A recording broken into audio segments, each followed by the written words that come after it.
Our story starts off in the demon realm, inside a gate.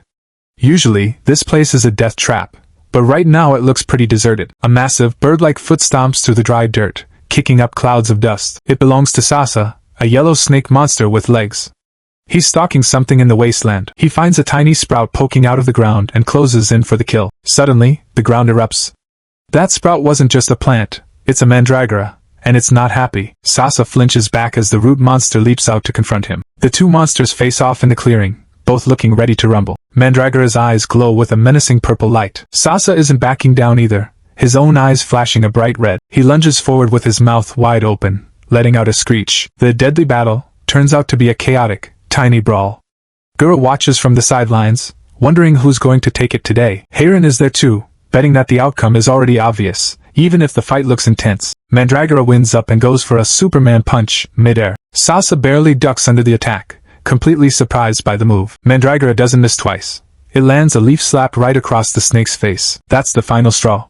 Sasa turns tail and bolts as fast as his little bird legs can carry him. The poor guy is literally crying, his pride completely shattered. Meanwhile, Mandragora and its little sprout buddies celebrate their 99th win in a row. Gura laughs about the landslide victory, while Heirin admits that Sasa actually put up a decent fight this time. Cheon Do-woon, our protagonist, walks onto the scene with a calm smile.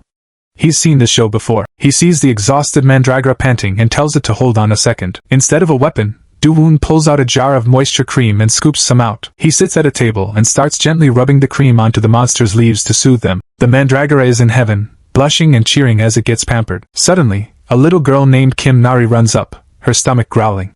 She's starving and wants to know when lunch is. The chef, Nam Ji-suk, is already on it. He's tossing food in a massive wok with total confidence. Nari brings over a basket of eggs, reminding him that they can't forget the best part. Ji-suk cracks the eggs directly into the pan while the flames roar up around him. He's literally using a high-level fire skill called Double Fire 3 just to make stir-fry. Talk about overkill. He presents the plate like it's a gourmet masterpiece, while Nari is ready to dive in immediately. Ji-suk stops her, saying the most important part is still missing. He pulls a Salt Bae move and sprinkles sesame seeds over the rice to finish it off. The meal is finally ready.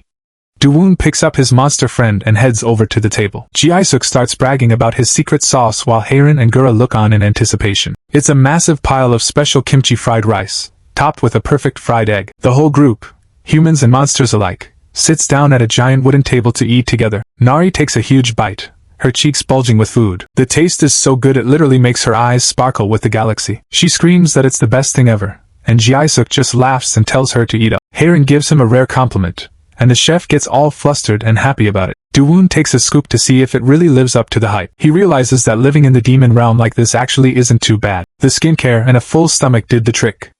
Mandragora is already out cold, looking completely content resting on Do-woon's arm. The rest of the crew is still busy cleaning their plates. Gura is tearing into his food, while Nari and Good keep the energy high. Even the stoic Heirin asks if there's any left for seconds, and Ji-suk is more than happy to oblige. Do-woon takes a moment to just soak in the quiet atmosphere, looking more relaxed than ever. Who knew a literal Hell's Gate could feel this much like home? As the sun sets over their little camp, he realizes that life in the demon realm is actually pretty great. It all started with a crack in the sky. The gates opened, and doom followed right behind them.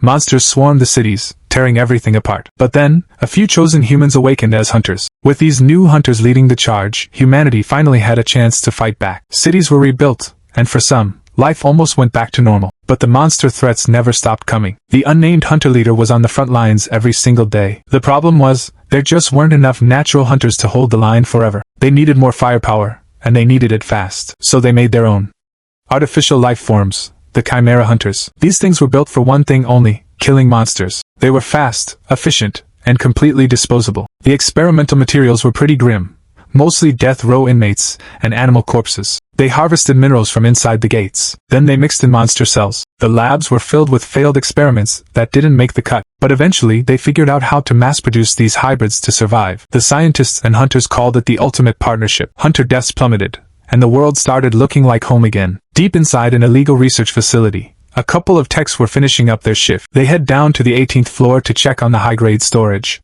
One tech notices number 17's arm is literally rotting off. The other tech tells him not to worry, since the thing's brain is too damaged to move. Number 17 just lies there in his own blood, his right arm completely ruined from the side effects. The tech just laughs it off, saying the thing can't even see them properly. They decide he's junk and figure he'll be thrown away soon anyway. They leave him alone in the dark, chained up like a wild animal. Up in the research director's office, the verdict is in. Number 17 is falling apart, and the researchers don't think he'll last much longer. They give him a month at best before his body completely gives out. The research director doesn't care. He orders him to be deployed for one last mission. His final command is clear: send him out to cover the retreat, but don't let him come back. Out in the demon realm, Number 17 stands alone against a massive horde. A flying monster dives in with a screech. He shreds it to pieces with beams of light before it can even get close. The ground erupts as he unleashes a wave of power on the swarming monsters. A giant worm bursts from the dirt, but he's already moving. He launches himself into the air, clearing the massive beast. In a flash, he cuts through everything in his path. He starts charging up a massive attack, his whole body glowing with energy. A massive pillar of light blasts down, vaporizing everything in sight. The human hunters watch from the distance, stunned that a single chimera could annihilate them all in one attack. The gate has been open for 3 days now with no sign of closing. But the unnamed hunter leader isn't worried.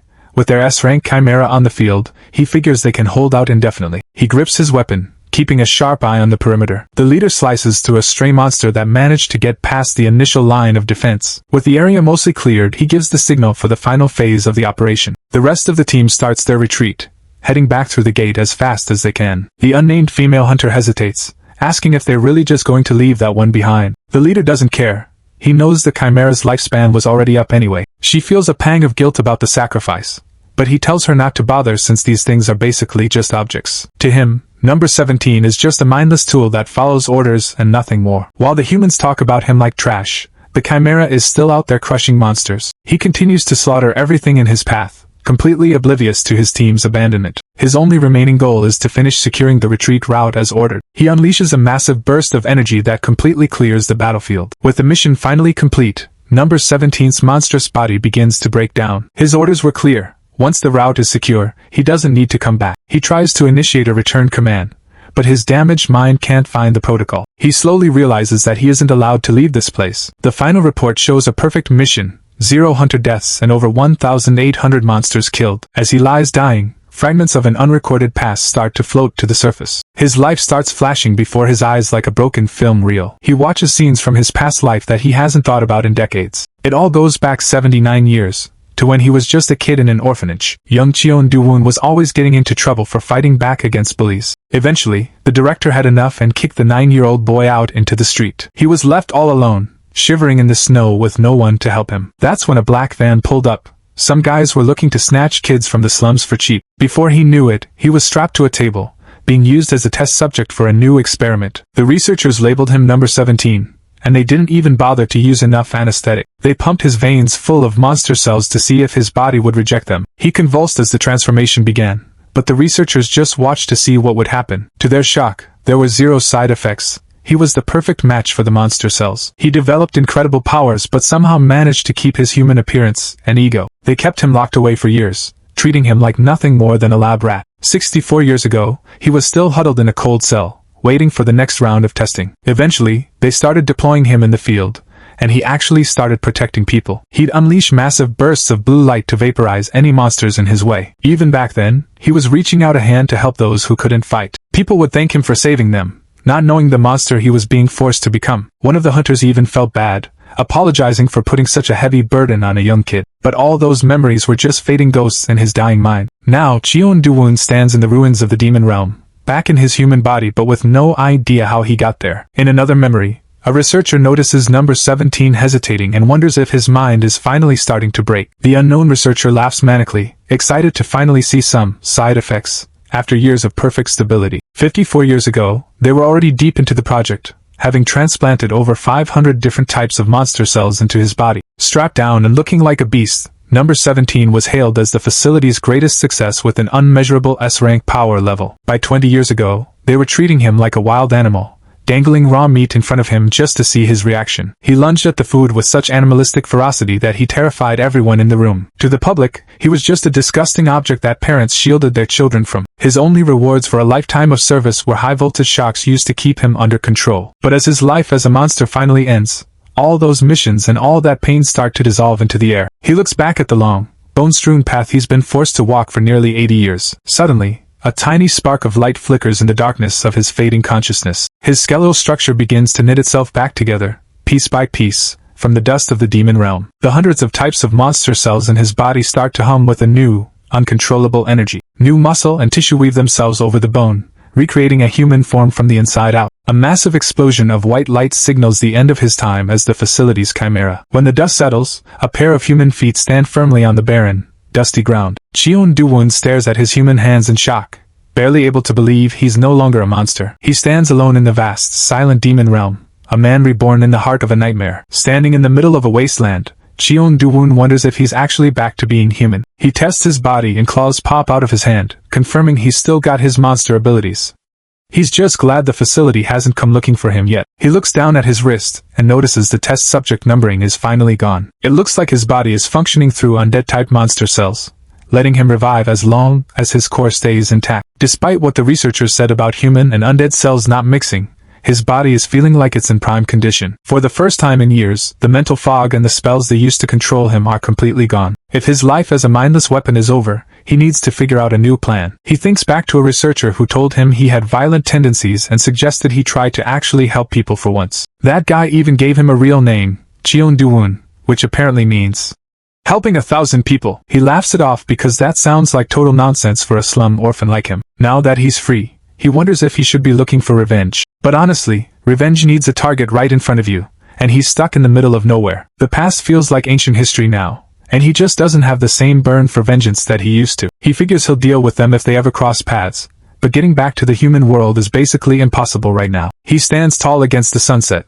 finally free from his shackles. Instead of hunting people down, he decides he'll try to live like a normal human being first. Walking through the desert, he realizes it's been decades since he last wore actual clothes. He spots a river nearby and starts wondering where he can find some materials for a wardrobe. He pushes through some bushes to see what he can find. Suddenly, something catches his eye. It's a massive white bird monster lying dead on the grass. Since there aren't any visible wounds, he figures the poor thing probably died from poison. It's perfect timing though, because he really needed some leather. He shifts his arm, manifesting a sharp blade from his monster cells. He holds up the blade, ready to start the crafting process. He recalls his training from the lab and plans out the incisions for the belly and limbs. As soon as he starts cutting, he realizes this is going to be a bit messy. A cloud of nasty purple poison gas erupts from the carcass, covering him completely. He sits right in the middle of the fumes, noting they don't hurt him, but the smell is absolutely revolting. He finishes skinning the bird and stands back to admire his work, looking pretty satisfied for a first try. The only problem is the hide is stiff as a board,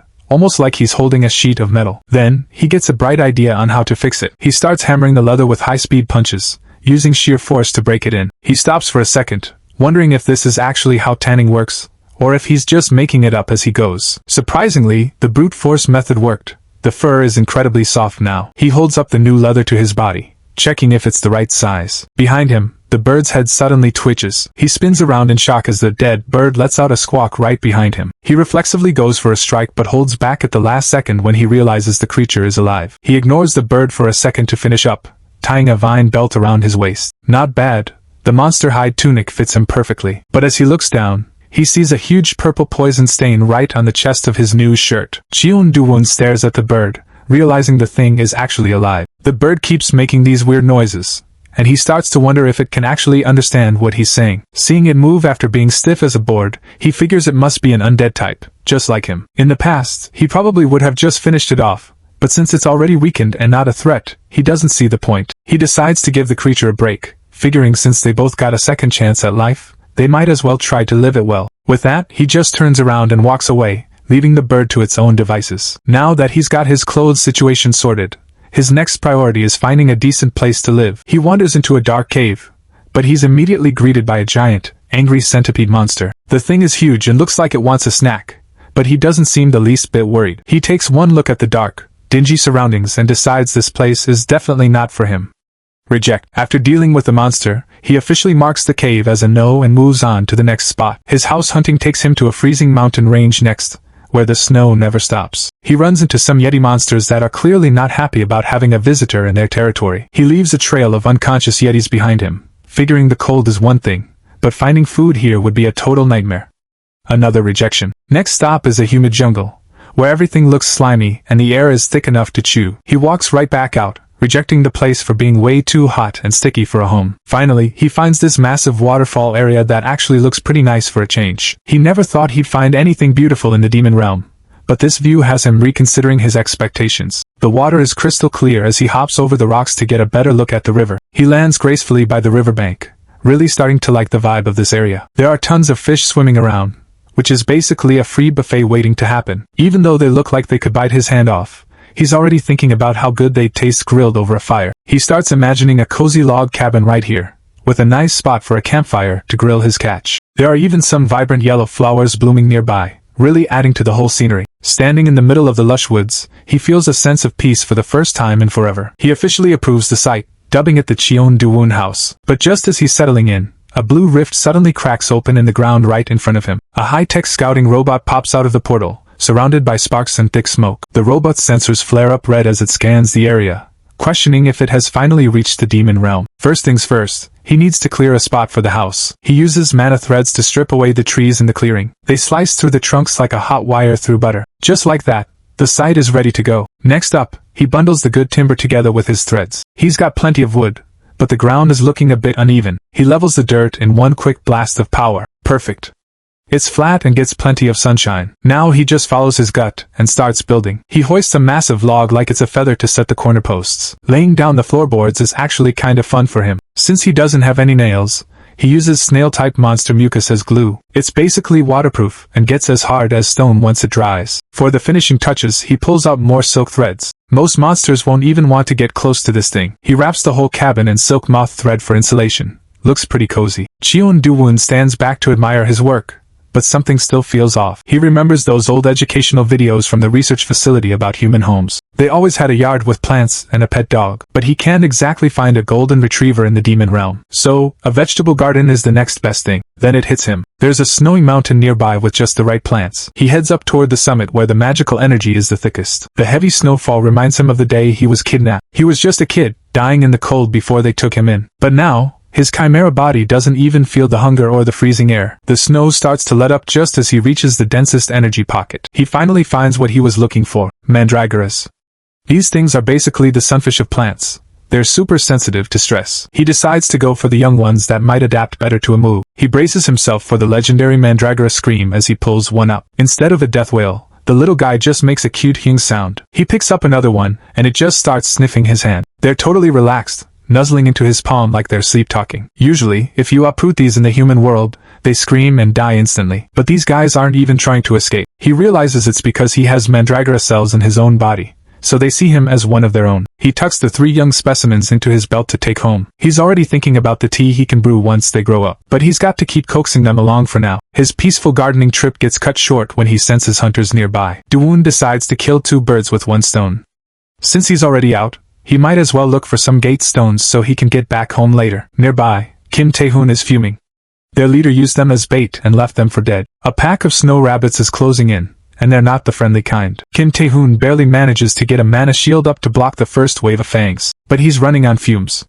He knows they're dead meat if things don't change fast. The barrier is already starting to spiderweb under the pressure. He's full of regrets, wondering why they even volunteered for this suicide mission in the first place. The shield finally shatters, and he lets out one last desperate plea for help. Suddenly, a massive shockwave hits the clearing, sending snow and debris flying everywhere. The monsters stop their attack, confused by the sudden interference. Through the settling dust, they see a single silhouette standing tall. Cheon-do-woon looks down at them with complete indifference. One of the snow rabbits snarls, ready to test the newcomer. Do-woon doesn't even lift a finger. He just lets his S-rank aura leak out for a split second. That's all it takes. The monsters lose their minds with fear and bolt into the woods as fast as they can. Kim Tae-hoon can't believe his eyes. A B-rank predator just tucked tail and ran from a guy in rags. The 2 hunters quickly introduce themselves and ask for the name of their savior. Looking at his tattered clothes, Kim Tae-hoon figures he must be some kind of powerful hermit living in the wild. He warns Do-woon that it's way too dangerous for a D-rank hunter to be wandering around here. He explains they're out here because there's a huge bounty for capturing a specific chimera alive. Do-woon's a bit worried until Oh Sungju mentions it's a mechanical test subject that escaped. Realizing he's not the target, Dawoon shifts his focus to getting those gate stones. That's when he learns the B-rank hunter leading their group betrayed them and stole all their supplies. The coward left them to be eaten while he made a run for it with the stones. Without those stones, they won't last long in the demon realm before the mana contamination gets to them. Most hunters die a slow, painful death if they don't return to the human world to purify themselves. They beg him to save them, and Dawoon locks onto the traitor's location almost instantly. He doesn't waste any more time talking. He launches himself into the sky with a forest that leaves the two hunters staring in awe. Elsewhere, a small mechanical creature is observing its surroundings on a snowy cliff. It's programmed to recognize danger, and it senses a lot of it coming its way. The hunters who betrayed their team finally corner the little robot. The robot doesn't seem panicked though. It's just analyzing the threat. Its sensors light up red as its combat protocols kick in. Before they can even get close, the mechanical dog prepares to eliminate its targets. Cheon Dawoon surveys the snowy wasteland, wondering if he's arrived a step too late. Blood stains the snow where a group of hunters clearly fled in a panic, leaving their belongings scattered behind. He finds abandoned backpacks and a strange mix of footprints, some human, and some from a beast. He realizes the target must have been a shapeshifter that fought while constantly changing its form. Nearby, a hunter explains that a test subject escaped from a research facility and jumped through a gate into this realm. It's a mechanical creature made of liquid metal, capable of shifting its appearance to look like a child or even a large dog. Dawoon is impressed the small creature managed to overwhelm 5 B-rank hunters all on its own. One of the survivors, Oh Songju, is in bad shape, his whole body contaminated by the realm's magical energy. Songju starts giving his final goodbyes, asking his friend to apologize to his wife for him. Dawoon steps into view, telling the desperate pair that miracles actually do exist. Kim Taehoon looks up, his face a mix of total shock and desperate hope. Dawoon stands before them,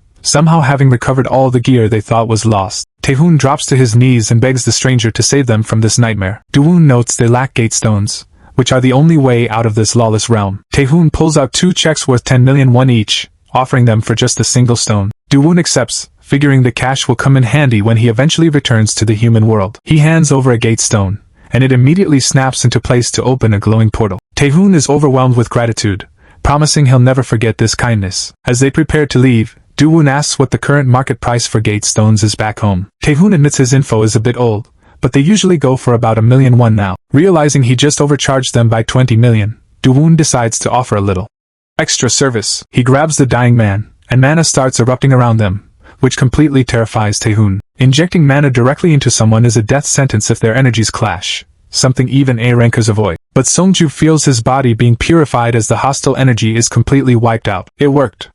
Songju realizes he's fully healed and tackles his friend in a celebratory hug. Dawoon leaves them in a state of total disbelief, walking away like it was no big deal. He starts the long trek back, carrying the heavy pack across the snowy landscape. He finally reaches his small log cabin, relieved to see that no one has messed with his home. He checks on his mandragora pets, noticing they've started to wilt after the long trip. He immediately gets to work planting them back into the soil by the house. Even after being replanted, the little guys still look pretty grumpy. Dawoon wonders if they're just cranky from being forcibly moved from their original home. He decides to feed them a bit of his own mana, letting it flow into the earth. The mandragoras perk up instantly, glowing with happiness as they soak up the energy. Suddenly, he feels a presence nearby, watching him from the shadows of the forest. It's the mechanical creature from before, and it seems to have some business with him. He figures if it wants something, it'll eventually come out, so he focuses on his new savings for now. He starts unpacking the luggage he retrieved, spreading the items across the cabin floor. He's got a portable burner, extra gate stones, spare clothes, and sleeping gear. He pulls out a pack of spicy ramen,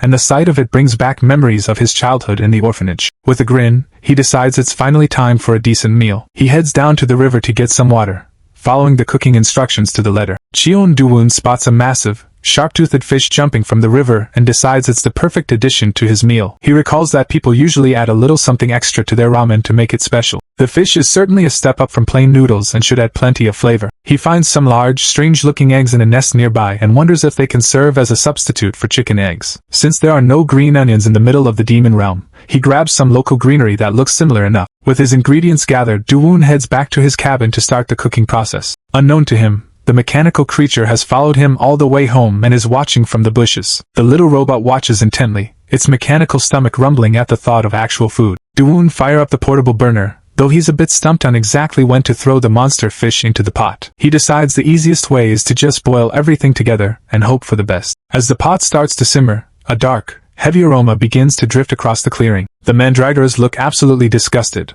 wondering if ramen was ever supposed to smell this toxic. Even the mechanical creature is hit by the overwhelming scent of the monster-infused broth. Despite the smell, it's desperate to eat and tries to figure out a way to get a taste. Recalling what it saw at the research facility, it knows that humans have a soft spot for certain animals. It shapeshifts into a small, brown dog, hoping to evoke some pity from the man. The dog approaches the table with a fake limp and starts whining pathetically for attention. Do-woon sees right through the act, knowing full well it's the mechanical creature trying to lower his guard. The little creature is surprisingly cute in its new form, wagging its tail and barking for food. Do-woon asks if it wants to join him, as the ramen looks like it's finally ready to eat. The resulting dish looks more like a dark potion than a meal, with monster parts floating in the black broth. Do-woon takes his first bite, while the mechanical dog watches with intense curiosity. He gives the creature its own portion, and they both start digging into the strange, steaming meal. The flavor instantly transports him back to his days at the orphanage, sitting around a table with the other kids. He remembers being told to eat slowly because it was hot,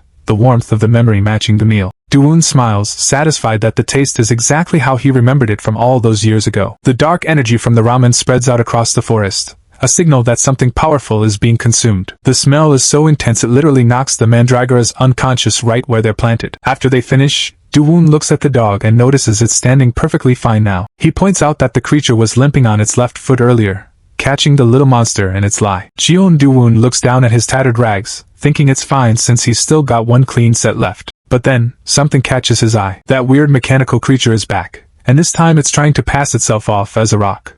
He's starting to wonder why it's even lurking around. He ignores it for now and gets to work scrubbing out a pot in the lake. The creature doesn't stop though. Now it's a tree stump watching him admire some yellow flowers.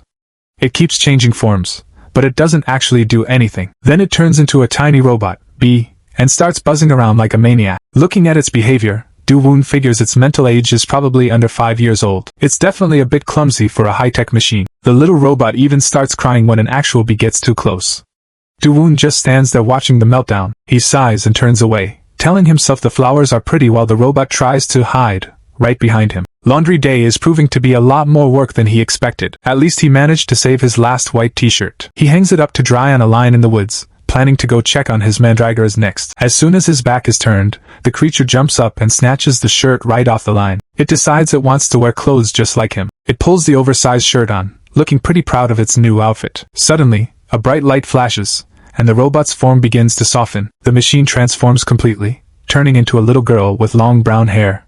She thinks the look is perfect. Meanwhile, Do-woon finds his mandragoras looking pretty miserable. Their leaves are wilting and the roots are bone dry. He realizes the soil around here is just terrible for growing anything. He starts tilling the earth, sending dirt and weird underground bugs flying everywhere. He figures he needs to build a proper vegetable garden, maybe something about the same size as his house. That's when a small voice calls out. The creature, now a little girl, is peeking from behind a tree. Do-woon isn't even surprised.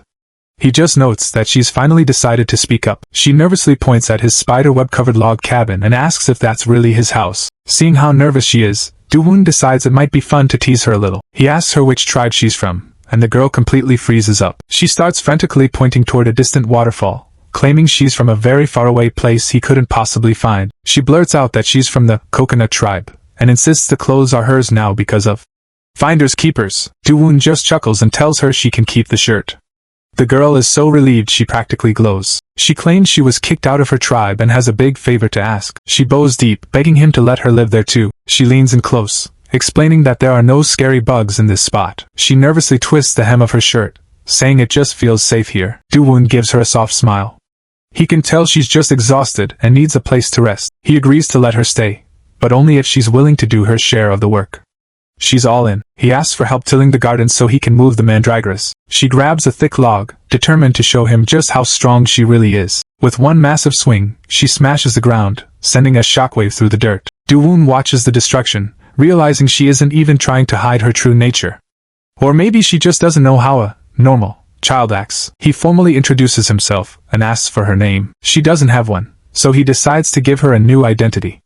Since she was hiding by those flowers, he names her Kim Nari. Kim Nari!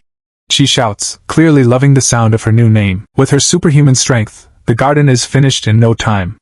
Do-woon even put up a stone fence to keep things organized. The mandragoras are practically dancing in their new tilled soil. Do-woon is glad he finally got around to it. Suddenly, the girl's eyes well up with tears. She tells him that seeing the happy plants reminds her of her old friends. Do-woon is taken aback. He didn't think a cold place like a research facility would even have room for something like friendship. Her mood does a complete 180 when she hears a sharp cry in the distance. Do-woon tries to tell her it's just monsters hunting each other, but Nari is already on high alert. She remembers seeing a small monster nearby that looked like a chick. She says it sounds like a whole group of them are attacking it. She can hear it asking for water and whimpering in pain. Do-woon tells her it'll be eaten soon, since that's just how the demon realm works. Nari clutches her head in pain. It looks like her old brainwashing commands are still making it hard for her to act on her own will. Do-woon notices her struggle and asks if she actually wants to save that monster. He tells her it might survive if she helps. That's all the permission she needs. She shouts that she'll be right back and takes off into the sky. Deep in the woods, a swarm of giant insects is closing in on a tiny, fluffy creature. Nari drops in like a meteor, delivering a brutal kick to one of the bugs and telling them to stop bullying it. She clenches her fist, determined to save the little thing. The situation triggers a memory from the lab, back when she was just a submissive robot. Other experiments were worried about their ranking. She remembers holding on to something small and precious that was taken away. The other subjects used to torment her, blaming her for their own misery just because she always followed orders. The memory of the pain and the bullying snaps something inside her. She shouts for them to stop, her voice booming through the clearing. If there's one thing she can't stand anymore, it's a group of bullies ganging up on the weak. She clears out the insects in a single, powerful burst of mana. Back at the garden, Do-woon is calmly feeding the mandragoras some mana to keep them healthy. Nari comes sprinting back, shouting for him with tears in her eyes. She's a mess, cradling the unconscious fluffy monster, and panicking because it won't wake up. The creature is just a round, white ball of fur with tiny wings. Do-woon takes one look and realizes he's definitely seen this thing before. He flashes back to the massive, terrifying undead bird monster he fought not long ago. He remembers exactly how it looked before he took its hide and left it for dead. He's shocked to find out that same monster has somehow shrunk down to this pathetic size. He wonders if its regeneration process just works differently than his own. Nari asks if the poor thing is dying. He tells her not to worry. It's not dying, it's just severely malnourished. Nari is silent, relief finally washing over her. Do-woon gave it some mana, so it should be fine. In the lab, she never got a chance to protect anything or do anything but what she was told. The memories of her past failures still hurt. She lifts the limp creature up, saying it'll die if they just leave it like this. She begs him to let her raise it, promising to train it and feed it well. Do-woon smirks, realizing this thing is going to be massive once it hits its growth spurt. He tells her she can do whatever she wants. Nari's face lights up with pure joy at the news. The little monster, Gu, slowly opens its eyes and wonders where it's ended up. It takes one look at Do-woon and realizes it's face to face with the man who skinned it alive back then. Kim Nari gasps as she realizes the little creature is finally starting to wake up. Her eyes go wide with surprise and excitement, seeing life returning to the small bird. "I think this thing regained consciousness," she shouts happily. "It goes Gu like a pigeon." Gu, the bird, looks absolutely terrified to be in her grasp. She's thrilled that he's back to life, but Do-woon just stares at the struggling bird, wondering what it's trying to say. Gu is desperately trying to get free. "I said let go of this!" Gu screams. Do-woon is shocked that he can actually understand what the monster is saying. Nari announces that the treatment is finished, having wrapped Gu from head to toe in bandages. She's already decided on a name for him, while Gu is so tightly bound he can't move. Since he makes a gu-gu sound, she decides on the name. Gu. Do-woon thinks it's not a bad choice, but the bird is livid, demanding they release him immediately. Gu is outraged that they're naming him without his consent. Nari just watches him with curious, sparkling eyes as she prepares a pot. Thinking he looks thirsty, Nari dumps an entire pot of water directly onto Gu. He tries to protest that he has his own name, but she doesn't seem to hear him over his crying. Gu ends up bloated and coughing up water like a pufferfish. Do-woon tells her she can stop now, so Nari decides he must be hungry instead and runs off to find food. With Nari busy, Do-woon looks at the logs he gathered, thinking it's time to build a storage cabinet so they can stay organized. He uses a blade of mana to start cutting the timber to size, deciding he doesn't need it to be too large. He's surprised when the wood doesn't yield as easily as the pieces he used for the table and chair. He pauses, confused.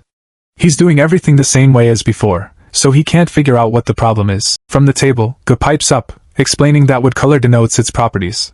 He points out that the wood Do-woon used before was softwood. Do-woon is intrigued. He asks if different woods really have different levels of hardness, and Gu scoffs at his ignorance. "Obviously red wood is." Gu starts to explain, before his eye goes wide. He realizes he's accidentally helping the human who skinned him. Do-woon turns around, his expression unreadable. He's surprised that the bird not only understands him, but is talking back. He considers peeking into the creature's mind just to be sure. Gu starts sweating, regretting his big mouth. Do-woon scans the surroundings with a dark intensity, but he doesn't see anything that looks like redwood nearby. He wonders if there's a specific habitat for it somewhere else. Ge shivers under his heavy gaze. Dowoon leans in close, asking if the bird can really hear and understand what he's saying. He realizes it's not like hearing sounds. It's more like the monster's thoughts are being translated directly into human words in his mind. He finds it incredibly strange that a monster would have such a high level of comprehension. Ge tries to act natural, though he's clearly nervous. Dowoon concludes that Ge must be an exceptionally rare type of intelligent monster, born with a level of awareness far beyond his kind. "We've met before, right?" Dowoon asks calmly. He admits he's been wanting to see the bird again. Ge explains that since the poison was removed along with his hide, his undead core remained intact, allowing him to survive. He claims he wanted to repay Dowoon if they ever met again. Dowoon doesn't hesitate. He tells the bird that if he wants to help, he can do it right now. Ge agrees, telling Dowoon to follow him as he leads the way to where the redwood grows. Suddenly, Nari's past comes rushing back in a terrifying flashback. She's surrounded by flames, screaming for someone to go away and professing her hatred for the research facility. She whimpers in terror, the trauma of her origin clearly haunting her. A massive explosion rocks the area, and Nari is thrown to the ground, helpless. She panics, convinced that the researchers have finally come to catch her. Her fear of fire is overwhelming. Nearby, the unknown hunter/researcher checks a tracking device. He confirms that the target is the mechanical creature they were told can change its appearance at will. The hunter steps through the flames, his long hair trailing behind him. He claims he doesn't feel great about attacking a child, but his mission comes first. He prepares a devastating fire attack, shouting that this is a matter of life and death for him as well. Nari is paralyzed with fear, her eyes filled with tears as the flames close in. Just as the attack is about to hit, Dowoon steps in, blocking the path with Ge perched on his shoulder. He sounds annoyed that his woodworking and dinner plans were interrupted. His eyes glow with a dangerous light. Saving the girl has become his top priority. He looks down at the huddled, terrified girl. He realizes her reaction to the fire isn't just fear. It's a deep-seated trauma that's affecting her current condition. He decides to put out the fire first, calling the hunter out for the cowardice of bullying a child. The unknown hunter/researcher is unfazed. He assumes Dowoon is just another hunter targeting the girl and tells him to get lost while he's still being nice about it. Dowoon faces off against the fire-wielding hunter, telling him he talks too much.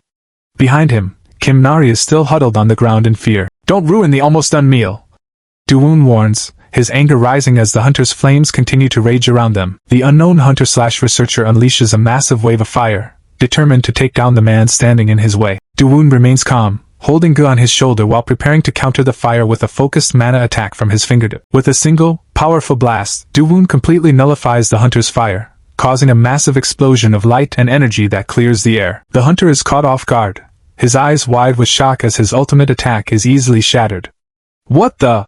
he mutters, unable to comprehend the power he's facing. "How's that?"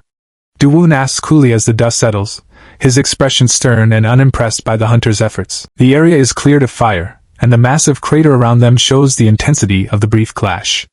Dowoon tells Nari that it's okay now. Nari wipes her tears, looking up with relief as she realizes the terrifying fire has finally been extinguished by her uncle. Dowoon offers her some stern advice. "Kim Nari, when fear arises, just knock that fear unconscious." He looks down at the hunter, who is face down and motionless in the dirt. "And when you wake up," Dowoon continues, reaching down to grab the fallen hunter by his long, dark hair. He lifts the hunter's head up, intending to finish his thought or perhaps interrogate him further. Dowoon's eyes go wide with pure confusion as he realizes that what he's holding isn't just hair. The entire scalp seems to have come off with his pull. Is all he can manage in his shock. Dowoon is just standing there, completely baffled, holding a wig. Turns out the tough hunter he was just facing is actually as bald as a bowling ball. The sun reflects off that chrome dome like a lighthouse. It's a lot of forehead for such a young guy. Nari loses it.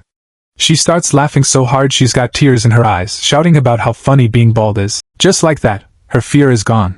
Dowoon watches her realize that this terrifying hunter is actually just some pathetic guy with a hairpiece. Dowoon reaches out, telling Nari she's not the type to lose. He's ready to show her the truth behind her nightmares. He activates an S-rank skill called Mental Resonance. It's time to dive into the hunter's head and see what he's really about. He shares the vision with Nari, showing her that memories can be viewed like a movie. They see a researcher standing in a dark lab, laughing to himself like a classic movie villain. This is Dr. Han, the guy responsible for all the experiments. He's got that greasy, mad scientist grin. He's looming over a little blue blob. That's Nari before she looked human. Even back then, she was terrified and trying to crawl away. He tells her to come closer for another durability test. but his hand is literally on fire. No wonder she's traumatized. Back in the present, Do-woon gives Nari a reassuring pat on the head. He knows trauma doesn't just vanish, but seeing her attack her as a pathetic human is a huge first step. Do-woon wonders what to do with their bald intruder, while the owl uses the discarded wig as a nest. Nari's eyes light up. She's clearly come up with some kind of punishment for the guy. So, they tie the guy up and literally hang him directly under a freezing waterfall. Nari shouts from the shore that he isn't scary since water beats fire. The poor hunter just sits there, questioning every life choice that led him to this moment. She keeps yelling about how the bald uncle is bad while he just dangles there miserably. Do-woon tries to tell her not to judge people on their looks, even if it is pretty funny. Do-woon grabs a cooking pot, realizing Nari might be bouncing back from her trauma way faster than he expected. He heads down to the river to scoop up some water. When the owl asks what's up, he just casually says he's making ramen. Nari is hyped. She starts cheering for fish ramen, though Do-woon doesn't seem entirely convinced his cooking is actually that good. Nari tries to act like she's part of some coconut tribe that loves ramen. She's really leaning into this fake identity. Hanging from the cliff, the hunter watches Do-woon. He's starting to realize the guy who caught him isn't just some random person. He's got the aura of a top-tier hunter. Nari dives headfirst into the river to grab some fish while the hunter wonders if Do-woon is some legendary hermit hiding his true power. Do-woon mulls over how much water they need for 3 servings. Meanwhile, the guy on the rope thinks it's absolutely insane that they're planning a picnic while he's being tortured. She pops up holding 2 giant, sharp-toothed fish, looking extremely proud of herself. Do-woon tells her they only need one and to toss the others back.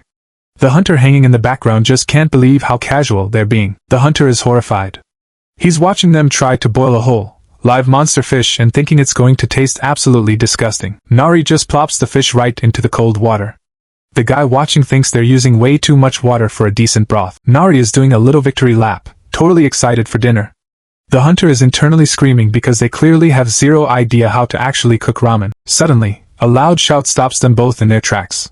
It's coming from the guy under the waterfall. The guy is desperately thrashing around, begging them to let him down so he can save this meal from being a disaster. He decides to take over the cooking, claiming he'll trust his instincts for the water ratio. He starts the process, precisely adding the noodles and the soup packet.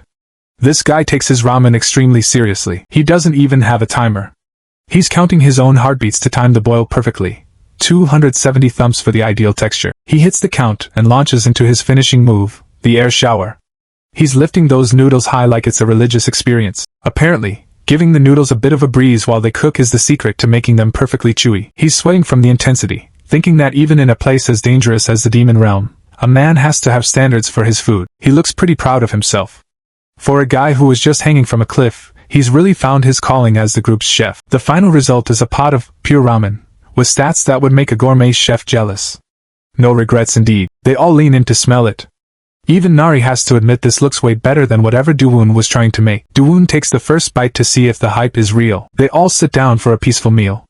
Just a guy, a little girl, and their new bald servant enjoying a bowl of world-class ramen in the middle of a demon forest. Do-woon takes a bite and his eyes practically bulge out of his head. Even Nari and the owl are stunned by the sheer quality of this ramen. It's not just good, it's a spiritual experience. They're seeing angels in divine light, completely overwhelmed by what the hunter calls the taste of purity. Nari is ecstatic, yelling about how delicious it is and wondering if all humans eat food this good. Do-woon has to admit, he's pretty impressed himself. The meal is over, and everyone is stuffed. Go let out a massive burp while Nari sits there looking like a happy little marshmallow. Nam Jae-suk stands by, nervously scratching his bald head and asking if the meal suited their tastes. Do-woon tells him to just name whatever he wants. He's serious. If it's within his power, he'll grant it as payment for the food. He explains that the meal was way too good to just take for free. Nam Jae-suk doesn't hesitate. He drops to the ground in a full-blown bow, begging Do-woon to teach him how to be a better hunter. Do-woon is completely caught off guard. He's wondering why this guy is calling him Big Brother, and what exactly he's supposed to teach. The hunter is convinced Do-woon is some legendary S-rank hermit. He figures since Do-woon even built a house out here in the demon realm, he must be a top-tier pro. He starts listing his qualifications, shouting that he's a great cook and even has certificates to prove it. He's desperate, offering to be their errand boy and pay whatever fee is necessary just for a few lessons. He explains that his goal is to finally get promoted to A rank. Do-woon listens, then asks the real question. Why did he attack Nari in the first place? Nari is busy using the cooking pot as a helmet while Do-woon tells the hunter to just go along with her. Coconut tribe, roleplay for now. Nam Jae-suk gets choked up, saying his reasons are personal and hard to talk about. He falls to his knees, tears streaming down his face as he yells that he doesn't care about bounties. Passing that promotion test is the only thing that matters to him. Do-woon stares at him for a moment before telling him to get up. Since the food was so good, he decides a single spar is a fair trade. Nam Ji-suk is overjoyed, thanking his new big brother profusely. They look at the empty pot as Do-woon asks Nari if she'll be okay with this. Nari is all fired up.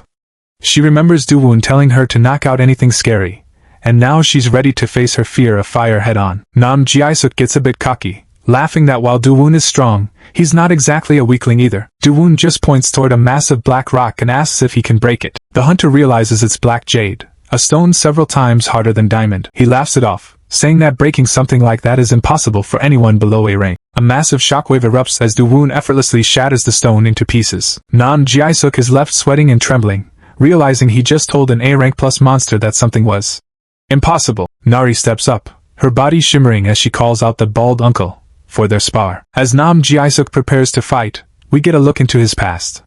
He wasn't always this pathetic. He was once a very promising hunter. He was a special case, awakening his fire abilities when he was only 8 years old. He was a prodigy, breezing through the B-rank test sites with ease. With explosive growth and a lot of effort, he made it to B+ rank before he even hit 20. Back then, he had long, flowing hair and a bright future ahead of him. He was on top of the world, but then, something came too early for him. Something that changed everything. One morning in the shower, he looked at his hands and saw massive clumps of his hair falling out. By his early 20s, the top was thinning, and by his mid-20s, he was rocking a full-on M-shaped hairline. He was absolutely devastated, clutching what was left of his hair in a panic. He spent a fortune visiting every specialist and hospital he could find, but the news was always the same. The doctors told him it would just keep falling out, and that he should probably just give up.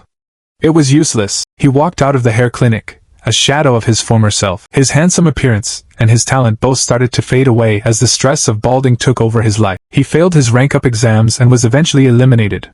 His career as a hunter completely stagnated. He ended up living in a trashed apartment, surrounded by garbage, watching news reports about Dr. Han Myongdu while his life wasted away. Back in his trashed apartment, Nam Ji-suk watches the news with empty eyes, feeling like his life is already over. But then, he hears something incredible. Dr. Han is on TV explaining how a rare substance called liquid metal was accidentally spilled all over his head. The results are undeniable. Despite being almost 90 years old, the doctor has grown a full, luscious head of silver hair. Ji-suk is stunned. He stares at the screen, his mind racing with the possibility that his own baldness might not be permanent after all. Dr. Han continues, saying the incident made him realize just how much of the demon realm remains a mystery to humanity. As the news segment talks about new prize challenges, Ji-suk clutches his head, his hope turning into a desperate obsession. He screams at the TV, furious that they aren't focusing all their research on making a hair loss medicine for the sake of all mankind. A few days later, a new headline breaks. Hanbit Research Institute's masterpiece, a mechanical creature, has escaped into the demon realm. This was his chance. Ji-suk knew that creature contained the liquid metal he needed. He rushed out, determined to be the one to find it. He didn't care about the mission or the reward. He just wanted to find that metal and pour every single drop of it onto his own head. Back in the present, Ji-suk is face down in the dirt again. His face is bruised and covered in mud after another round of sparring. Nari is having the time of her life, cheering about her winning streak while Do-woon watches from the sidelines, unimpressed by the hunter's performance. Do-woon warns him that if he doesn't start showing some real progress, he's going to get fired from his position as their errand boy. He turns his attention back to his carpentry, admiring the sturdy redwood storage cabinet he just finished building with Gu's help. He looks over at Ji-suk, noticing that despite the constant beatdown, the guy doesn't seem to have any quit in him. Ji-suk stands his ground, his expression hardening as he prepares himself for another grueling round. Surprisingly, he feels lighter than he has in years. The constant fighting is actually starting to clear his head. He wonders if it's because he finally ditched that sweaty wig. Igniting his fire powers, he asks Nari for one more round. Nari doesn't hesitate. She's focused and ready, her eyes glowing with anticipation as she takes a fighting stance. Sparring with a fire-wielding hunter is exactly what she needs to conquer her fears once and for all. Ji-suk lunges forward with a flame-enhanced strike, but the impact isn't what he expected. He gasps in shock as Nari's body suddenly turns into a fluid, shimmering substance. She's using liquefaction to phase right through his attack. Before he can react, she's behind him, delivering a powerful kick that sends him tumbling toward the earth. The force of her landing creates a massive shockwave, shattering the ground and leaving Ji-suk buried in a cloud of dust. Nari stands over the crater, cheering at the top of her lungs. She's finally done it, She's not scared of fire anymore, and it's all thanks to her. Uncle Ji-suk lies in the rubble, a weary smile on his face. He's starting to realize the massive gap between a perpetual B-rank like himself and a true monster. He forces himself to stand up, refusing to let this rare opportunity to train with such powerful people go to waste. His clothes are torn and he's covered in dirt, but his spirit is revitalized as he challenges Nari to keep going. He wipes a fresh nosebleed from his face, his body reaching its absolute breaking point from the exertion. Do-woon steps in, asking him exactly how many days he's been stuck out here in the demon realm. He tells Ji-suk it's time to pack it up. At his current rank, staying in this high-energy environment any longer will literally kill him from the inside out. But then, Do-woon gives him a glimmer of hope. He tells him that reaching A rank is actually possible if he's willing to work for it. Ji-suk is dejected, explaining that he's been failing the A-rank promotion test for 6 years straight with no end in sight. Do-woon explains that his mana hall isn't fully developed yet. He tells him to focus on properly purifying his magical energy once he gets back home. Tears well up in Ji-suk's eyes. Overwhelmed by the kindness, he vows to work his hardest and begs Do-woon to keep watching over him. As Ji-suk prepares to step through a portal back to the human world, Nari waves goodbye, already dreaming of the ramen he promised to bring back. Just before the portal closes, Ji-suk shouts out one last desperate question, asking if anyone has seen where his wig went. Good just gives him a cold, unblinking stare, clearly not interested in helping him find his lost hairpiece. Do-woon and Nari watch the portal vanish, leaving them alone in the quiet expanse of the forest once again. Go asks Do-woon if it was really a good idea to let him go. After all, he could easily betray their location to other hunters. Do-woon thinks back to what he saw in the hunter's heart. The guy's desire to get stronger was sincere, even if it was driven by his baldness. He smiles, deciding that someone with that kind of raw honesty is definitely worth raising as his first A-rank subordinate. Looking around their cozy new home, Nari asks Do-woon if he can actually understand what Go is trying to say. Do-woon casually confirms that he can hear every word. He's pretty proud of how tidy the house has become since he finished the storage cabinet. Nari points out that while it's neat, the log cabin is still a little bit too dark for her liking. He uses a precise beam of energy to slice through the logs, creating some much-needed openings in their living space. Nari is delighted by the sudden transformation. The interior is finally flooded with natural light, making the whole place feel more alive. Do-woon realizes that if Nari likes things bright, he'll need to find a way to keep the cabin illuminated even after the sun goes down. He explains that there are special luminous stones that emit a natural glow even in the deepest darkness. He knows exactly where to find them, but the location, the volcanic region, gets a strong reaction out of Go. Most hunters consider the volcanic region to be one of the most treacherous places in the entire demon realm. Go's expression turns incredibly dark. In a low voice, he reveals that the dangerous volcanic lands just so happen to be his old hometown. Seeing the owl's sudden change in mood, Nari urgently asks Do-woon to translate what's going on in Go's head. Go is clearly distressed, letting out a strange, choked-up sound that makes it obvious he's deeply troubled by the idea of going back. Do-woon realizes Go is genuinely worried about their safety. He tells the two of them to stay behind while he makes a solo trip to the volcanoes. Nari won't hear of it. Proudly standing her ground, she declares that she's over her fear of fire and wants to go with her. Uncle. Do-woon is impressed. He didn't expect her to overcome her trauma so quickly. Go eventually relents and decides to join them, admitting that he has his own business to take care of back in his home territory. Seeing they're both determined, Do-woon agrees to a group trip. But first, he needs to craft some heat-resistant equipment to survive the journey. The earth suddenly trembles as a massive volcano erupts in the distance, and a pair of menacing, glowing eyes pierce through the thick smoke. A monstrous creature lets out a deafening roar that echoes across the demon realm, signaling that the trio's next adventure is going to be anything but easy. Welcome to the volcanic region. This is one of the top 3 places in the demon realm that even pro-hunters refuse to visit. Between the flying ash and the toxic gas that kills you in one breath, it's basically a death trap. Go notes that humans barely know anything about this place, but they've got a weird exception on their hands. Nari is literally treating a lava pool like a kiddie pool. Go is just sweating and wondering what is wrong with this child. Go asks how the hell Do-woon is surviving this too. Do-woon just says he's a chimera hunter. Turns out, he didn't always look like this. He used to be a straight-up monster before he regenerated into a human form. Do-woon asks if Go is actually okay hanging out with them, since monsters and hunters don't usually mix. Go admits it's actually kind of nice.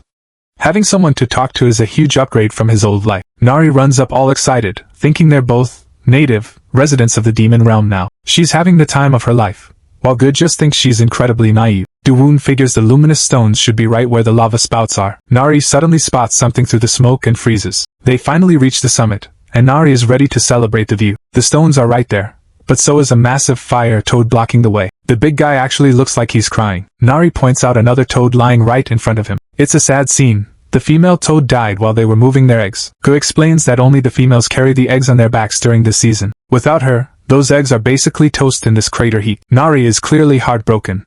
It's a pretty pitiful sight to walk in on. Do-woon tells Nari to hang back for a second. He doesn't hesitate.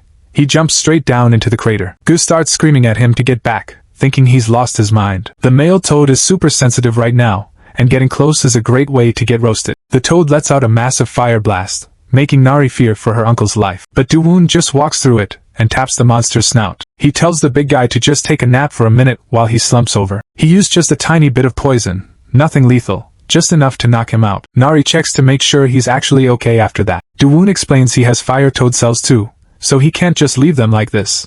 He wants to save the survivor. He gets to work moving the eggs from the dead mother. He ties them securely to the male's back so they can actually hatch. The toad starts waking up, and Do-woon wonders if he's saying his final goodbyes. Suddenly, the massive toad takes a giant leap into the air. He lands with a thud, eggs and all. Nari can't help but stare, totally mesmerized by the whole thing. The toad looks back at his mate one last time before heading off. Nari thinks he was thanking them. Do-woon just smiles and goes along with it. Mission accomplished. Now they just need to grab the stones and bounce. Nari is having way too much fun pulling glowing rocks out of the ground. Do-woon tells her to watch her feet. These things are heavy, and dropping one would be a disaster. While Nari thinks they're pretty, Gu is struggling for his life with just one stone. Small body problems, I guess. Do-woon teases Gu, telling him he doesn't need to help if he has other business to take care of. He knows Gu brought a gift for his old group. Gu gets incredibly defensive, shouting that monsters don't have friends. He claims he's just leaving a gift so he can leave without any regrets. Do-woon wonders if this is what makes intelligent monsters different, having a heart. Gu insists he's just annoyed he never said goodbye. Do-woon finally asks the big question. Why did he leave the group in the first place? Flashback time. His friends were basically brain dead. They just stare at a scorpion, trying to decide what color it was. Then they just eat the poor thing. Gu couldn't even have a basic conversation with them. He felt like the only sane one in a land of idiots. Knowing language just made him feel more alone. That's why he left. It was better to be lonely than to live with creatures who didn't understand a word he said. Gu figures they didn't even notice he was gone. Meanwhile, Do-woon and Nari are busy hauling stones. Gu takes a tumble, and Nari suddenly hears a strange sound coming from the ground. She digs around and finds a large egg. Do-woon confirms it's a monster egg, but he's not sure what kind. There's a slight crack on the shell. Do-woon suspects Gu might have dropped a heavy stone on it. Do-woon explains that for a monster to grow up healthy, it needs to break out of the shell on its own. Nari insists on taking it home so it doesn't get boiled in the volcanic heat. Gu thinks this is a terrible idea. Do-woon starts thinking about where to put it. He already has a perfect place for a nest in mind. They decide to bring it along. Nari is thrilled, but Gu is still screaming about how dangerous an unknown monster could be. Gu worries it might put Nari in danger, but Do-woon tells him it's his fault for cracking it anyway. Do-woon is completely confident that he can handle whatever hatches. Gu can't help but trust that look in his eyes. With the egg secured, they get back to work gathering the last of the luminous stones. Finally, they start the trek back home under a clear blue sky. They make it back to the base and find Nam Ji-isuk waiting for them. He's rocking a brand new buzz cut. Ji-isuk runs up to help with the bags, but Do-woon can see something is definitely off. Ji-isuk brags about his strength and grabs the luggage with one hand. Big mistake. The bag is packed with primordial energy stones, and it pins him to the ground instantly. Do-woon tells him to lift his head so he can see his face. It's covered in bruises and bandages. Meanwhile, back at the volcano, Gu's parting gift sits in the ash. The fire birds find the packet of super spicy ramen and start inspecting it. Do-woon asks Ji-isuk straight out if he got into a fight and lost. He's surprised since he didn't think Ji-isuk was a total pushover. Ji-isuk jokes that Nari beats him up all the time, so what's the big deal? Ji-isuk tries to brush it off and runs off to make dinner, leaving Do-woon to his thoughts. Do-woon gets to work on one of the stones, carving it down with a small knife. Nari watches, curious about what he's building now. He tells her it's going to be a fluorescent lamp. He wants to hang it from the ceiling to make the place look a bit nicer. Nari is in awe. She thinks he's not just strong, but smart, and a great teacher too. She remembers how he saved the toad earlier, and realizes how kind-hearted he really is. She tells him he's just like a dad, which catches him off guard. He tries to remind her about her actual father back with the coconut tribe. Nari suddenly gets very quiet. The sun begins to set, painting the mountains in a beautiful orange glow. Gu is absolutely loving the warmth. It's a nice change of pace. He eventually dozes off, snoring away in the sand. Back at the volcano, the firebirds have managed to cook the ramen. It looks spicy. They dig in, and their eyes instantly turn bright red. That spicy ramen is definitely doing its job. Something small and round bounces off Gu's fluffy head. It's a mandragora. Gu is having a spat with the local mandragoras. Nari is confused by the sudden brawl, but Duwoon just chuckles, figured Gu probably trespassed on their turf. Ji-suk arrives with a platter, finally ready to serve the meal he's been working on. He proudly presents his Inari sushi, complete with a holographic stat breakdown of its nutritional value. Ji-suk beams with pride. It's an easy dish to prepare, but it looks professional enough to impress. Everyone gathers around the weathered wooden table. Nari and Gu are eager to dig in, while Duwoon gives a polite nod of approval. Once the eating starts, Duwoon circles back to the question Ji-suk dodged earlier. Why is his face a mess? Ji-suk scratches his head, looking completely embarrassed. He clearly doesn't want to talk about it. After a moment of silence, he starts his story. He went to the Hunter Association to sign up for a test and ran into some arrogant A-rank hunters. They ridiculed him for failing the evaluation 6 times already. Duwoon listens intently, while Nari is more interested in her food. The bullies didn't stop there. They started mocking his thinning hair, asking if his pride fell out along with it. Duwoon looks at the buzz cut. It's a bold choice, but better than being completely bald. Ji-suk goes on a passionate rant about the mysteries of hair loss and how the medical community has failed men like him. Duwoon cuts through the monologue to ask about the next promotion test. It's only 60 days away. Duwoon decides it's time for some special training. Ji-suk is all ears, ready for some intense combat drills. Step 1 of the special training, dishwashing. Ji-suk's jaw drops while Nari and Gu look on with pity. It doesn't stop at dishes. Duwoon points to the bag of luminous stones. They're covered in volcanic ash and need a thorough scrubbing. Ji-suk is skeptical that this is actual training, but Duwoon gives him an ultimatum. Do the chores or stay a B rank forever. With the tasks assigned, Duwoon invites Nari to go fishing to walk off the heavy meal. Ji-suk watches them leave, standing alone with a pile of dirty dishes and a bag of heavy rocks. He clears the table, but Duwoon's words about having his reasons linger in the air. He tries to hoist the bag of stones onto his back, and the sheer weight of the primordial energy nearly buckles his knees. Ji-suk's internal fire starts to burn. He knows he's not a genius, but he's a man built on effort and persistence. He refuses to give up. He believes that with enough sincerity, he can climb to the top. He hauls the massive bag into the woods, determined to catch up with Duwoon and prove his worth. Down by the river, Duwoon and Nari have their lines in the water. Nari is already bored, her head resting on her arms. Suddenly, Ji-suk comes charging out of the brush, struggling as fish fly out of the water. He's yelling for help. The energy of the aquatic monsters in the river is reacting poorly with his own attributes, causing him physical pain. Duwoon doesn't move to help. He tells Ji-suk to stop complaining and just use his mana to create a protective shield. Ji-suk tries, but he can't seem to get his mana to cooperate while holding the volatile stone. Duwoon steps closer and hands him a large, radiant stone. The energy from the stone is intense, crackling with unrefined power that's hard to control. Duwoon explains that some luminous stones are packed with condensed magical energy, raw, primordial stuff. To use that power effectively, a hunter has to push back against it with their own refined mana. He pokes Ji-suk right in the chest, telling him he has plenty of mana.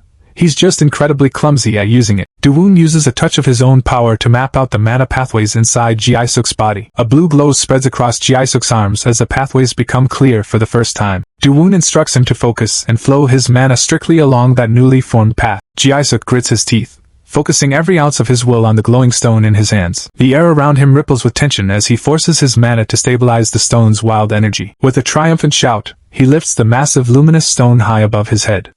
He actually did it. He's overjoyed, realizing that the menial chores were actually a calculated part of his mana training.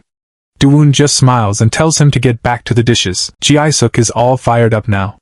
He's determined to prove he's the ultimate domestic man by scrubbing every last bit of ash off those luminous stones near the waterfall. As night falls, a bright full moon hangs over the quiet log cabin, marking the end of a long, productive day of training and chores. Inside, the household is fast asleep. Ji-suk's loud snoring fills the room, while Nari and Duwoon rest peacefully on their mats. Gu is tucked away in his custom drawer bed. Ji-suk is even dreaming about his goal, muttering about becoming an A-rank hunter in his sleep as he drools all over his pillow. Duwoon, on the other hand, is out cold, finally getting some well-deserved rest after a day of managing his new high-maintenance student. Not everyone is asleep, though. Gu is wide awake in his drawer, clutching his cracked luminous stone. He's feeling restless, regretting that nap he took earlier in the evening. Suddenly, Nari sits up in the dark. Go watches from his drawer, his eyes wide with curiosity as the little girl starts to move toward the door. From the shadows, Go watches her leave, wondering where on earth that kid could be going in the middle of the night. Late at night, Nari is standing in the middle of a cold river. She looks at the oversized shirt she's trying to wash. It's her only set of clothes, and it's constantly getting dirty. The girl scrubs away, determined to get the stains out. From the shadows, Go scolds Do-woon for his lack of planning.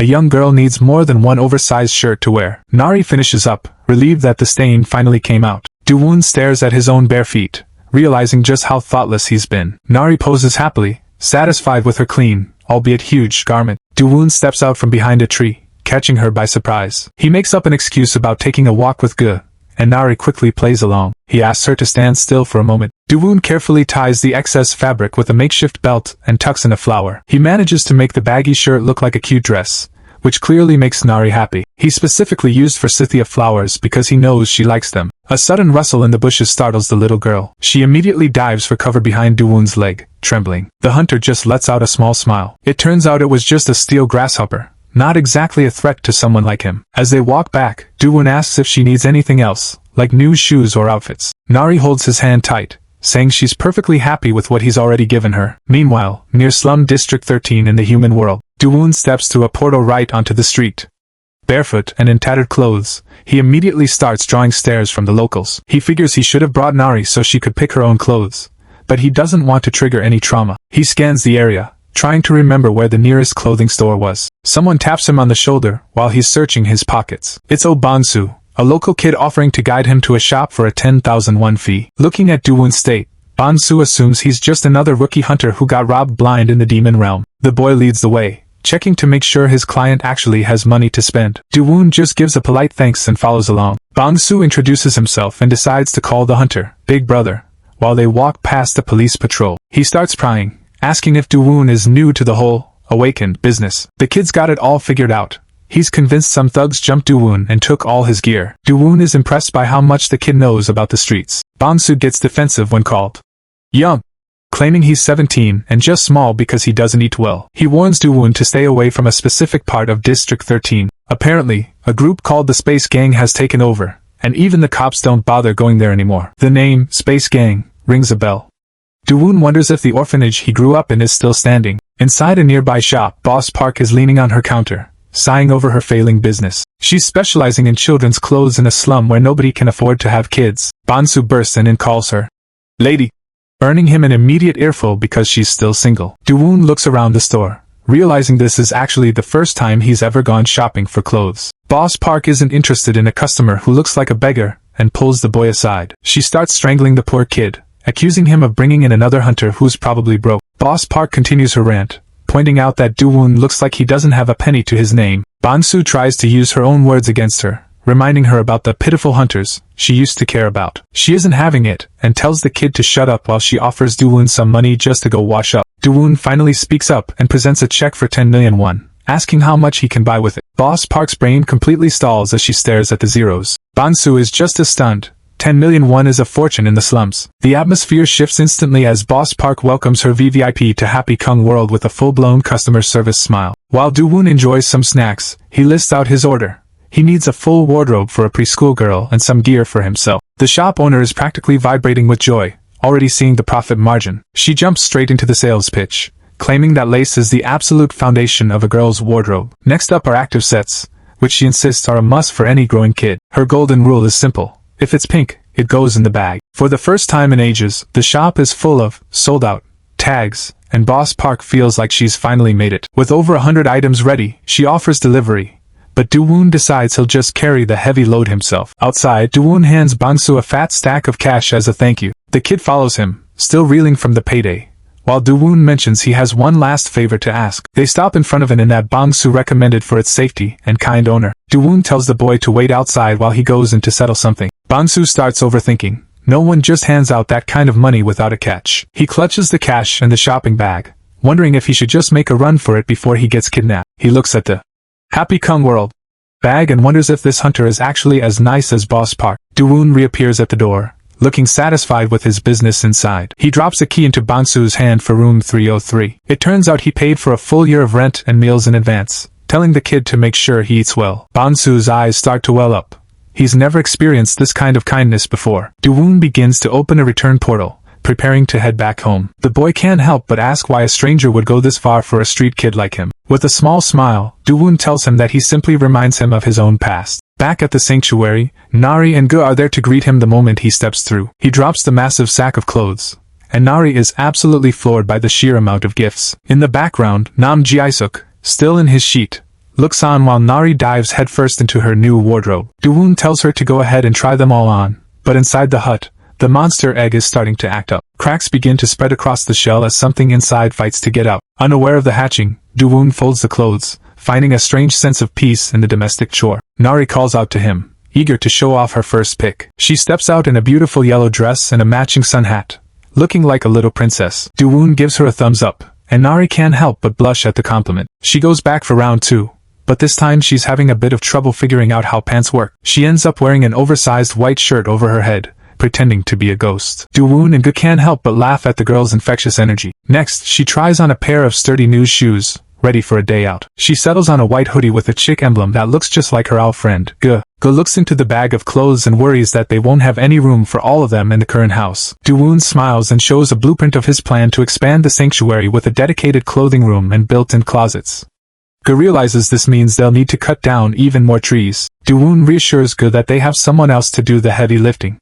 He calls out to Nam Ji-isuk, asking if he's ready for some special training. Nam Ji-isuk, having discarded his sheet, kneels before Do-woon with burning determination, ready for whatever trial awaits him. Do-woon presents Ji-isuk with his new training equipment, which looks like a tattered gray vest. He explains that the gear is soaked in a potent poison, one so strong that even Do-woon thought he might die just by handling it carelessly. Ji-isuk is deeply moved by Do-woon's dedication to his growth, promising to follow in his footsteps and work harder than ever. Do-woon hands him the garment, telling him to put it on, but Ji-isuk is suddenly hit by the reality of the situation and looks terrified. Ignoring the man's panic, Do-woon suggests that the poison vest would make perfect training clothes for lumberjacking. Nari suddenly pops her head out from behind a stack of logs, calling out to her uncle. Everyone crowds around the wooden incubator as the large egg inside begins to rattle violently. Do-woon notes that the movements are getting more intense, suggesting that the creature inside is finally ready to hatch. Ji-isuk is nervous, wondering if a disaster-level monster is about to emerge, but Nari is just excited to see her new friend. A single, glowing orange eye peeks through a crack in the shell, looking out at the world for the first time. A sharp, yellow bird-like claw suddenly punches through the shell, sending fragments flying. The creature struggles against its prison, its thick scales and powerful limbs visible through the widening gap. Ji-isuk is intimidated by the creature's sharp claws and flicking tongue, which looks quite aggressive to him. Finally, a small yellow head with large, curious black eyes pops out of the top of the egg, looking surprisingly adorable. Nari squeals with delight at how cute the new arrival is, while Ji-isuk is just confused by the strange mix of chick and snake features. The creature suddenly leaps out of the incubator with a burst of energy. Everyone watches in shock as the strange creature, Sasa, shows off its impressive jumping ability. To Ji-isuk's horror, Sasa lands right on top of his head, its bird-like feet gripping his scalp firmly. High above the forest, the sounds of intense labor echo through the sanctuary. Ji-isuk is hard at work carrying massive logs, while Gu sits on his head and scolds him to move faster, much to the man's annoyance. To make matters worse, the poison training vest makes even breathing a struggle for Ji-isuk as he pushes his body to the limit. Meanwhile, Do-woon is having a much more relaxing time, stretching out his arms after finishing the laundry. Do-woon notices how well Nari is getting along with the new pet. Nari proudly shows off how Sasa eats bread right out of her hand, and Do-woon smiles, noting that the creature must recognize her as its savior. As Sasa happily munches on a piece of bread, Nari wonders what they should name their new family member. Suddenly, Sasa's eyes light up with a competitive fire, and it bolts away from the table, leaving a cloud of dust behind. Nari chases after the creature as it races across the grass, while Do-woon and Gu watch from the sidelines. Gu mentions that he's never seen a species like Sasa before and wonders if it's a rare monster. Gu's expression turns serious as he explains that if Sasa really is a volcanic region monster, they need to be careful. He looks toward a patch of mandragoras growing nearby, their leaves rustling in the breeze. Nari takes a tumble while trying to catch Sasa, who is heading straight for the garden. Gu explains that volcanic monsters consider plant-based creatures a delicacy and will eat whatever they can find. Sasa skids to a halt right in front of the small mandragoras, its eyes fixed on the potential snack. It seems that Sasa might be the natural enemy of the mandragoras, and the little plants look terrified as they sense the predator. The mandragoras pull out tiny sticks to defend themselves as Sasa prepares to pounce, while Ji-isuk looks on in confusion. Nari is ready to step in and stop the fight, but Dawoon decides to wait and see what happens. Dawoon reminds them that they are in the demon realm and that a hierarchy needs to be established among the sanctuary's residents. Since Sasa is still young and doesn't seem too dangerous, he decides to let the little creatures sort it out for themselves. Sasa narrows its eyes, locking onto a target among the mandragoras. With a burst of speed, the young predator lunges forward, aiming for the smallest of the 3 plant creatures. To everyone's surprise, the eldest mandragora steps in and blocks the attack with its wooden staff. The second mandragora doesn't miss the opportunity, and immediately launches a counterattack. The plant creature swings its staff with surprising force, catching Sasa off guard. Sasa quickly wraps its tail around the incoming weapon to block it, a confident smirk playing on its face. Go warns that it's too early to celebrate. The third mandragora, the one Sasa was originally targeting, suddenly appears behind the predator. It unleashes a blinding flash of light right in Sasa's face, a move that clearly disorients the young creature. Sasa is left stunned and blinking as the 3 mandragoras stand their ground, their teamwork proving more effective than expected. The poor creature's eyes well up with tears as it sits on the ground, clearly shocked and hurt by its first ever defeat. Dawoon calls for everyone to calm down, noting that the mandragoras have clearly won this round as Nari rushes over to comfort Sasa. Nam Jiaisuk and Gu are genuinely impressed by the display, with the hunter remarking on how grand the little battle felt. Far away from the sanctuary, a powerful figure descends from the sky, cutting through the clouds with incredible speed. Gura, a formidable beastman warrior, lands near the edge of a deep blue sea, his muscular frame and broad wings casting a long shadow. He looks up at the bright sun, his sharp eyes filled with a quiet intensity, as he prepares for whatever mission lies ahead. The new sanctuary is finally coming together, starting with these sturdy log walls. Gu is doing all the heavy lifting, hauling massive trunks while a tiny bird monster hitches a ride on his head. While the adults work, Nari is busy having the time of her life playing in the mud with Sasa the snake. Dawoon stays inside, taking care of the lighter chores like organizing their small collection of books. Gu drops the final bundle of materials with a heavy thud. He drops to his knees and lets out a roar of pure triumph. The poor guy is completely spent, tearing up after going 2 straight days without a wink of sleep. He kneels before his handiwork, praying he actually got the construction right. Dawoon walks up and gives him some rare praise, though Gu looks too traumatized to care. Nari notices something weird. The new clothing room smells like a garden. They all stop to take it in, realizing there's a peaceful scent of lavender hanging in the air. Turns out, Gu went out of his way to pick out special fragrant wood just for the boss. Even the mandragoras are feeling the good vibes, dancing around in the soil. Sasa is curled up and totally zen, clearly a fan of the new home's aroma. The conversation turns to the newest member of the family, and Dawoon asks if they've settled on the name Sasa. Gu excitedly suggests Snake Chick, which Dawoon immediately shoots down. Nari wants to call him Peepee, but Dawoon thinks that's a bit too close to Gu's own bird-like name. Gu gets all serious and mentions his own majestic name. He reveals his real name is Rocky Mountain Horseshoe, and everyone just decides to stick with Sasa. Sasa seems happy enough with that choice as he drifts off to sleep. Dawoon starts thinking back to his time in the human world. He was always a loner back then, but seeing everyone together now brings a small smile to his face. He decides they need more than just a house.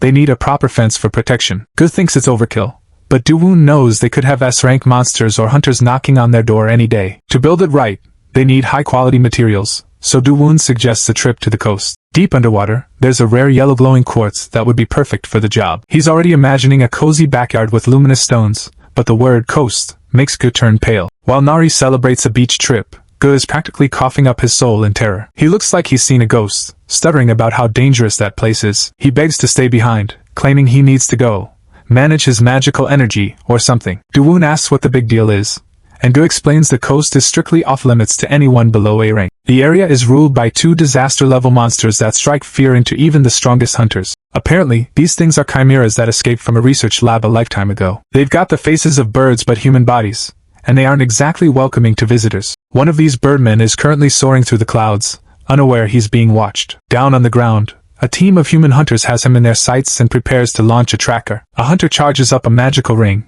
ready to tag the target. He fires the projectile into the sky, tracking the beast's movements. The magic connects with a blinding flash of light. The birdman dives away, and the hunters mistakenly think he's just running away in fear. One of the team wants to give chase immediately, but the leader tells him to hold off. He wants to wait until the monster leads them back to its nest, dismissing the legendary creature as nothing but a failed product. The scarred leader, unnamed hunter leader, keeps trash-talking, calling the birdman a failed product. His subordinate is looking through his binoculars and sees something wrong. He realizes the tracker trail isn't going away. The monster isn't retreating. The birdman is actually diving straight at them with terrifying speed. The leader's face goes pale as he screams for everyone to put up barriers. It's too late.